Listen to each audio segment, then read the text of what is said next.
Everyone, আজ আরও একটি নতুন ভিডিও নিয়ে আপনাদের প্রত্যেকের সামনে হাজির হয়ে গেছি। চটপট নিজের নাম 3বার করে নিয়ে আমার রিডিংয়ের সাথে কানেক্ট হয়ে যান এবং জেনে নিন আপনার পার্টনারের বর্তমান অনুভূতি কী আছে আপনাদের জন্য। অনেকদিন পরে রিডিংটি নিয়ে এসেছি। অ্যাকচুয়ালি পার্টনারের অনুভূতি সম্পর্কে রিডিং একটু কমই নিয়ে আসা হয়, চটজলদি আমি ডিসিশনের ওপরে রিডিং নিয়ে আসি। তো আজকে জানি না কেন আমার এই এনার্জিটা এলো। এখন রাত্রি অনেকটাই বাজে, তার মধ্যেও আমি আপনাদের জন্য এই রিডিংটি করতে বসেছি। আমার মনে হয় আপনাদের মধ্যে অনেকেই এই ধরনের রিডিংয়ের অপেক্ষা করছিলেন। তো চলুন, এতক্ষণে নিশ্চয়ই আপনার 3বার নাম নেওয়া হয়ে গেছে এবং মনে মনে নিজের পার্টনারের নামও 3বার নিয়ে কারেক্ট হয়ে যান। বারবার করে বলবো, ইউনিভার্সকে থ্যাংক ইউ বলতে ভুলবেন না। কাউকে থ্যাংক ইউ বললে নিজের কিছু কমে না, বরং বাড়ে। ঠিক আছে, তো প্রথমে আমি আপনাদের পরিস্থিতি বলবো, নেক্সট কিন্তু আমি আপনাদের পার্টনারের অনুভূতি বলবো, যার দ্বারা আপনারা বুঝতে পারবেন যে রিডিংটি আপনার জন্য কি না। ঠিক আছে, তো বর্তমানে আমি যেটা দেখতে পাচ্ছি সেটা হলো কিছু নিয়ে ঝগড়া, বিবাদ, দ্বন্দ্ব, মন কষাকষি চলেছে আপনাদের মধ্যে বা চলছে। আপনাদের মধ্যে আপনি অথবা আপনার পার্টনার কেউ একজন সিদ্ধান্ত নিচ্ছেন যে এই জায়গাটাতে আর বেশিক্ষণ থাকা আপনাদের পক্ষে সম্ভব নয়, এই রিলেশনে বেশিক্ষণ থাকা আপনাদের পক্ষে সম্ভব নয়, এবং সেই সিদ্ধান্তটা নেওয়ার জন্য আপনাদের নিজেদের মধ্যে মেবি এই ডিসিশনটা আপনি নিচ্ছেন।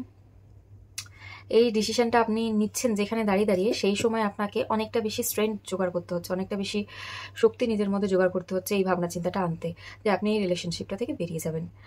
কিন্তু আপনার মনে মনে একটা আশাও আছে যে মানুষটি যদি সত্যি আপনাকে ভালোবেসে থাকে, মানুষটি যদি সত্যি আপনার হয়, তাহলে নিশ্চয়ই ঈশ্বর আপনার কাছে ফিরিয়ে দেবেন।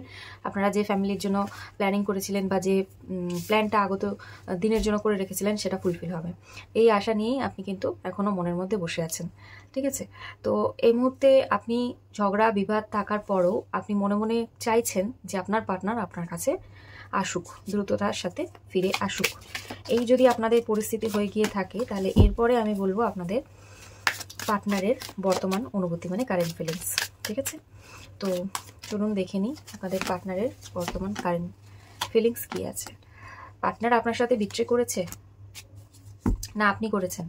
আপনি করেছেন সেটা আপনার পার্টনার ভাবছে, এবং সেটা নিয়ে আপনার পার্টনার কিন্তু অনেক অনেক বেশি চিন্তার মধ্যে রয়েছে। এবং বর্তমানে আপনার পার্টনারের ফিনান্সিয়াল পরিস্থিতি ভালো নেই। আপনার পার্টনারও চায় আপনার সাথে ফ্যামিলি তৈরি করতে, যেটা আপনি মনে মনে ভেবে রেখেছেন সেটাই আপনার পার্টনারও ভেবে রেখেছে। যদি আপনারা কেউ এখানে আপনার পার্টনারের সাথে বিট্রে করে গিয়ে থাকেন, তাহলে কিন্তু আপনার পার্টনার সেটা জানতে পেরে গেছে। সেই কারণেই কিন্তু সে তার কাজকর্মে একদম মন দিতে পারছেন না, এবং সে চাইছেন যে আপনার সাথেই ফ্যামিলি তৈরি করতে। এই মুহূর্তে আপনার পার্টনারের প্রচণ্ড মন খারাপ, প্রচণ্ড খারাপ পরিস্থিতির মধ্যে দিয়ে সে যাচ্ছে। ফিনান্সিয়াল অবস্থাও তার ভালো নেই। সে চাইছে যাতে আপনি তার সাথে যোগাযোগ করেন এবং রিলেশনটা ঠিক করে নেন। যেটুকুনি যাই করেছেন না কেন সেটা সব কিছু ভুলে নতুন করে শুরু করতে চাইছে আপনার পার্টনার আপনার সাথে।